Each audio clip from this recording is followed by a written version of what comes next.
क्या नहीं लिखा था। ने कभी किसी संस्थान से पाकिस्तान में कोई ट्रेनिंग ली है क्या?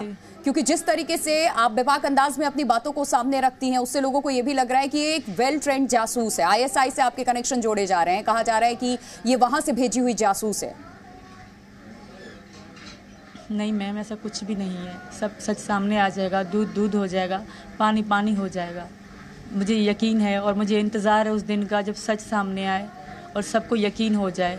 बाकी हैदर के इल्ज़ामों के आगे हैदर भी हार जाएगा। हैदर आज पुरसुकून होकर बात कर रहा था। वो ये सोच रहा था कि पाकिस्तान ने उनका साथ दिया है तो शायद मुझे अब वापस भेज दिया जाएगा, पर मैं वापस नहीं जाऊंगी। मैं इंडिया के योगी जी और मोदी जी से रिक्वेस्ट करती हूँ, मुझे वापस ना भेजें। मेरे लिए वहाँ बहुत खतरा है। अगर खतरा ना भी होता शायद मैं तब भी ना जाती। मैं सचिन की पत्नी हूँ, मुझे यहाँ रहने दिया जाए। मैं हिंदुस्तानी हूँ, मैं मन से हिंदुस्तानी हूँ, मुझे रहने दिया जाए। मानती हूँ मैं गलत रास्ते से आई हूँ, ये मेरी मजबूरी थी क्योंकि यहाँ का वीज़ा मुझे नहीं मिला। अगर मुझे यहाँ का वीज़ा मिलता तो मैं इस तरह अभी बात नहीं करती होती। हम सुकून की ज़िंदगी जी रहे हैं। आपने वीज़ा के लिए अप्लाई किया था सीमा?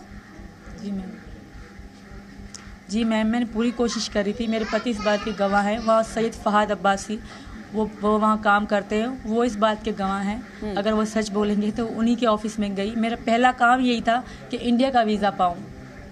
मैंने बहुत ट्राई किया मैम, यहाँ का वीज़ा मिलना आसान नहीं था। कब से आपने कोशिश करनी है शुरू की? कब आप सचिन के संपर्क में आई थी और कब से आपने वीज़ा के लिए अप्लाई करना शुरू किया? हम दोनों संपर्क में 20 में आए थे, 2020 में। तो ये 2022 में मैंने सारे कागजात बनवाए और 2023 से मैंने यहाँ आने की कोशिश करी। जब यहाँ का वीज़ा नहीं लगा तो मुझे नेपाल का वीज़ा लगवाना पड़ा। हम पहली बार तो ऐसे मिले थे, मुझे नहीं पता था कि इस तरह आ सकते हैं। हम पहली बार तो हमारी मुलाकात हुई क्योंकि हम मिले नहीं थे। इनका पासपोर्ट नहीं था। अगर इनका पासपोर्ट होता तो हम दुबई में मिलते, तो इनका पासपोर्ट ना होने के कारण हम नेपाल में मिले। मैम बिल्कुल सीमा, वो सारे पेपर्स भी आपके पास हैं क्या? कह रही हैं आपने बहुत सारे दफ्तर के चक्कर मारे थे, वीज़ा के लिए अप्लाई किया था। वो सारे कागजात इस वक्त सीमा के पास हैं? वो मेरे पुलिस में है सर। मैम मेरे पासपोर्ट, मेरे बच्चों के बेफाम, मेरा आईडी कार्ड, जिस तरह लोग कह रहे हैं कि सीमा के पास 3 आधार कार्ड थे, आईडी कार्ड थे, ऐसा झूठ है मैम। मेरे पापा के आईडी कार्ड की कॉपी है, जो हैदर है उनकी आईडी कार्ड की कॉपी है और मेरा ओरिजिनल कार्ड है और मेरा वैक्सीन कोरोना का कार्ड है। लोग झूठ बोल रहे हैं कि सीमा के पास 3 कार्ड थे। मेरे पास 3 कार्ड थे, मेरे पापा का, मेरे पति जो थे उनका और एक मेरा अपना।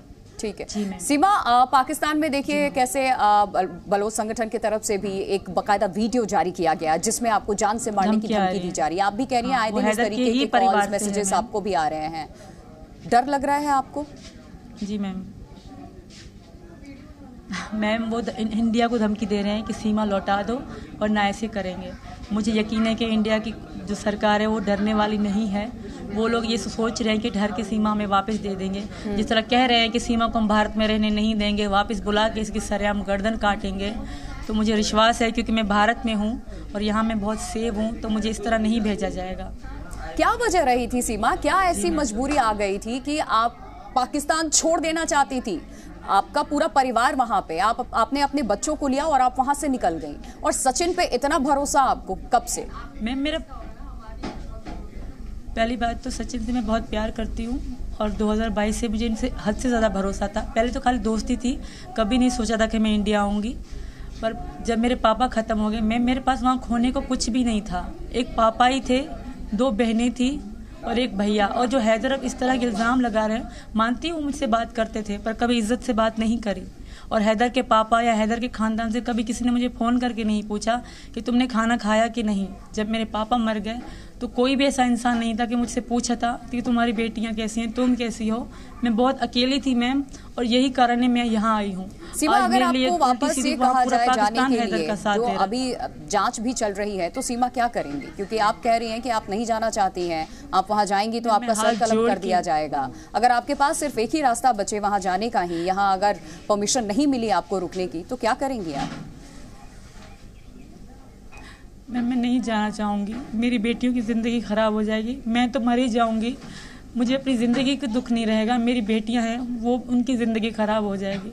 और मैं चाहूँगी कि मुझे ना भेजा जाए, हमें वापस बिल्कुल ना भेजा जाए। मैं यहाँ बहुत खुश हूँ, मेरी रिक्वेस्ट है, मेरे एक यहाँ रहने से कोई भारत पे बोझ नहीं बढ़ेगा। मैं एक हाउस वाइफ बन के रहूँगी, जैसे कहेंगे मैं वैसे रहूँगी, पर मुझे वापस ना भेजा जाए मैम।